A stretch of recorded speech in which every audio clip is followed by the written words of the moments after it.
विश्वास है कि हर कोई धारा 377 को अपराध से मुक्त किए जाने के बारे में जानता है और मेरे ख्याल से अधिकांश युवा घर गए होंगे। हम इसे लेकर बहुत खुश हैं। हमने अपने माता-पिता और पुरानी पीढ़ी से इस बारे में बात की। जब हम अपनी पुरानी पीढ़ी से इस तरह की कोई चर्चा करते हैं तो वे कहते हैं, हम वैसे तुम्हारे साथ कोई बहस नहीं करेंगे या अपना नजरिया तुम पर नहीं ला देंगे, मगर हमारे धर्म में इसे स्वीकार नहीं किया जाता। तो मैं एलजीबीटी समुदाय या समलैंगिकता के धर्म से संबंध पर आपका नजरिया जानना चाहती हूँ। देखिए, शायद ज्यादातर अभी तक समाज में, मीडिया में, सोशल मीडिया में हर कोई या तो इसके समर्थन में बोल रहा है या इसके खिलाफ। क्या कुछ देर के लिए हम पक्ष विपक्ष में न जाकर बस इस मुद्दे को उस तरह देख सकते हैं जैसा ये वास्तव में है? देख सकते हैं? मुझे देखिए, मैं इन चीजों से शर्माता नहीं हूं। ये बात साफ होनी चाहिए। So, when we say sexuality, जब हम कहते हैं सेक्सुअलिटी, तो हमें यह समझना चाहिए कि ये चीज प्रकृति ने हमें इसीलिए दी है ताकि कोई जाति या प्रजाति कायम रहे, वरना ऐसा नहीं हो पाता।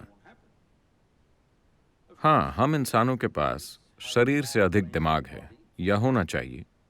इसलिए हमने एक तरह से प्रजनन के हिस्से को खत्म कर दिया और सिर्फ उसके सुख वाले हिस्से को इस्तेमाल कर रहे हैं। ठीक है, अभी दुनिया में काफी हद तक यही सेक्सुअलिटी है, मगर दरअसल ये सुख भी सेक्सुअलिटी की प्रक्रिया में इसलिए आया है क्योंकि वरना अगर इसमें सुख नहीं होता तो शायद आप और मैं पैदा ही नहीं हुए होते।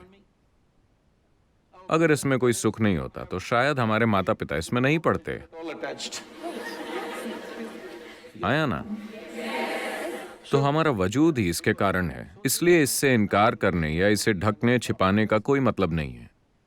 मगर किसी की एक खास तरह की सेक्सुअल पसंद है जिसका प्रजनन की प्रक्रिया से कोई संबंध नहीं है, ये उनका निजी चुनाव है, क्योंकि हर व्यक्ति को अपने शरीर के साथ जो वो चाहे वो करने का हक है,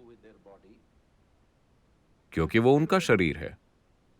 लेकिन अगर वो कोई नुकसानदायक चीज है, जैसे आप अपनी नाक काट रहे हो या कुछ और काट रहे हो, तो शायद हम आपको रोकने की कोशिश करेंगे। लेकिन अगर आप उस तरह से खुद को नुकसान नहीं पहुंचा रहे, तो ये आपका मसला है, जब तक कि आप निजी रूप से कुछ करते हैं।